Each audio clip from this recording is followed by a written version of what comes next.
Wow, look at these. Got some really cool off-road looking wheels for a G-Wagon. You guys might remember the G-Wagon. It's the brown one that we did with the safari stuff and the ladder. It's coming back in because we're gonna be installing these on it. It's gonna look really good. Here are the rest of them that Tyler just did. Waiting for TPMS sensors.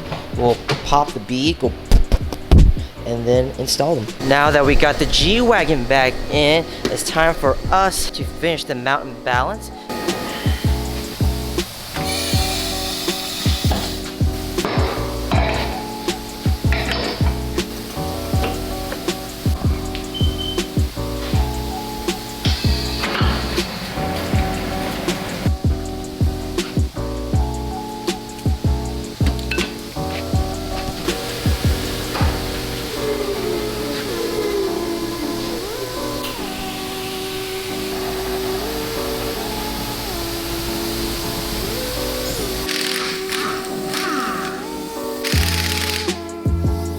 I really like the vibe of this G-Wagon. New wheels are put on and they really complement the other mods that we did to this. Gives it that off-road safari vibe to the whole thing, especially with that ladder in the back, which looks really cool. 22-inch Formula Revolution wheels on 33-inch Terra Grappler tires. I really like how the red calipers are sort of hidden in the back, but because of the little circle openings in the wheel, you can really see it kind of peek out from behind. So it's kind of neat, you know? It's not so in your face, which I feel is really appropriate for this build, since this is not like a flashy G-Wagon build. It's more like a functional feel to the whole setup. And of course, flush fitment front and rear. I really like that spoke design has that classic off-road vibe to it. Looks really mean and tough.